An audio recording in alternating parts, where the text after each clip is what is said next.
Salut à tous, c'est parti pour la partie 6 de ce projet. Aujourd'hui, nous allons ajouter les icônes, changer les couleurs et faire en sorte que lorsque on clique, ça change la couleur au niveau de l'élément en question, dans de nos différents menus. Ok, pour les différentes icônes, nous allons utiliser notre bibliothèque, avec notre logiciel que nous avons téléchargé pour avoir les différentes icônes, qui est Ficon. Bon, pendant que ça lance, nous allons mettre un label ici, mettre des boutons ici, et nous allons créer les différents menus. Mais avant tout, je vais d'abord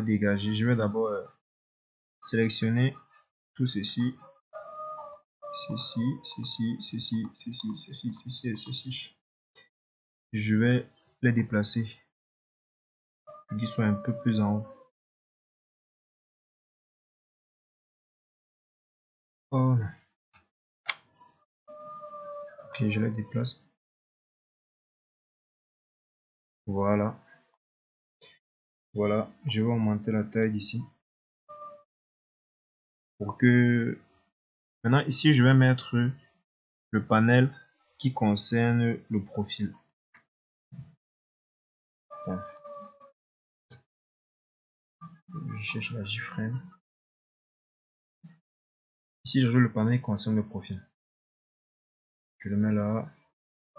Je règle sa taille. Je le dispose bien pour qu'il soit centré.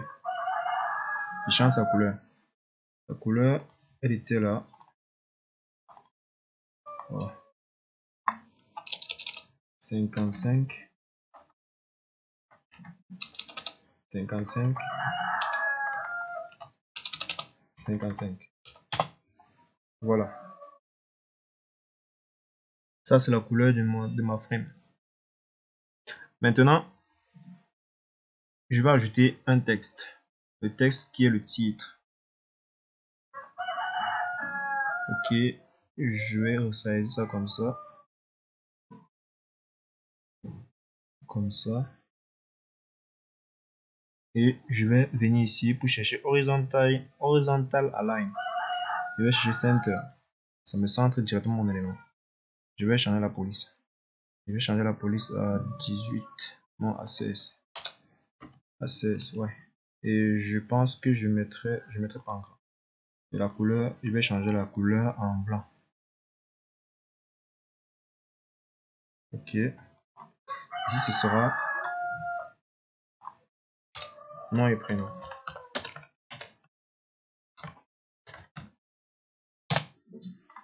Voilà. Maintenant, en bas, je vais mettre l'adresse email. Donc, je dimensionne encore. Je cherche horizontal align. Je mets center. Je change la couleur en... C'est une couleur là. Oui, celle-ci. Ici, je monte la taille à 14. Ok.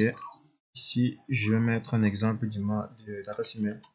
Par exemple, @gmail.com. Ok. Je fais un peu monter ça là. Bon, je mettrai le nom en gras. C'est un peu plus joli. Voilà. Ok. Je refuse de monter, c'est pas grave, mais c'est déjà bon comme c'est là. Et maintenant,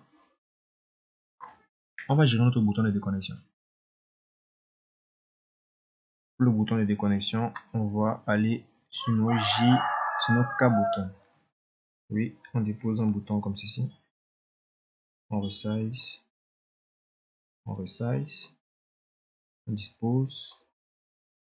Et on change son texte. Se déconnecter. Ou bien déconnexion. Tout court. C'est mieux. Déconnexion. Voilà.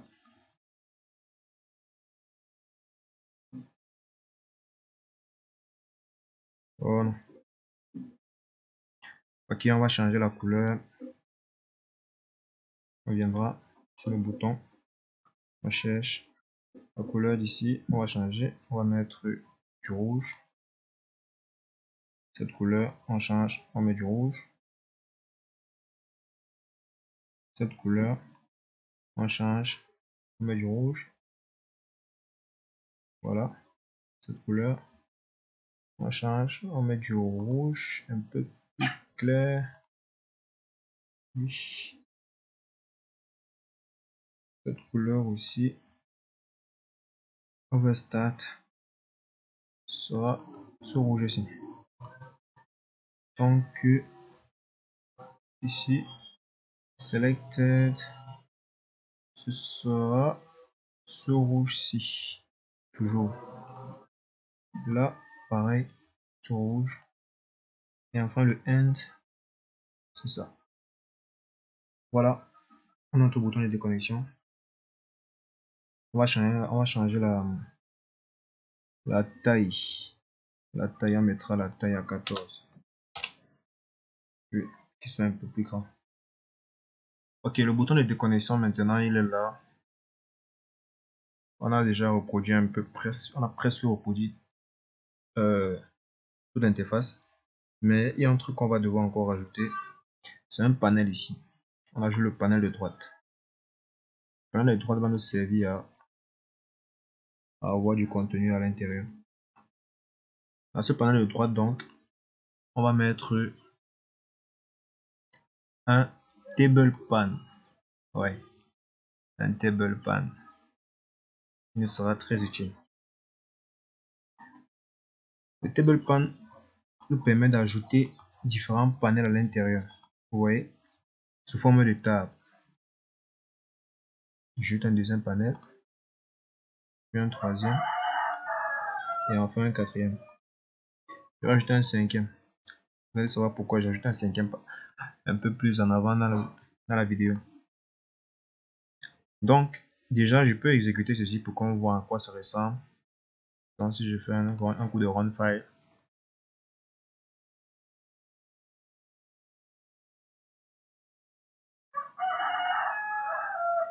ok, j'ai un truc comme ça. Vous voyez que il peut transiter entre les panels. C'est vrai, on ne voit pas encore exactement comment les panels transitent. Donc, pour que l'on voit, je vais essayer de mettre des labels. Je mets un label ici sur le premier pan. Deuxième pan, je mets un label. Troisième pan, je vais changer. Troisième pan, je mets un label. Et enfin, quatrième pan, je mets un label. Cinquième pan, je mets aussi un label.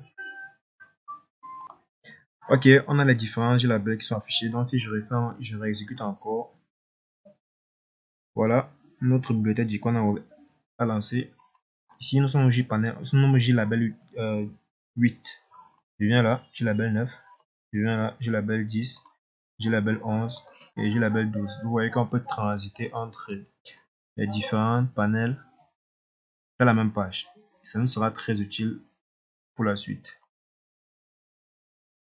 Ok, dans la vidéo qui suit, nous allons customiser les labels ici, les J-panels ici, mettre les icônes et mettre un J-table, c'est-à-dire un tableau qui va contenir nos différentes données et ajouter les boutons pour pouvoir ajouter les produits.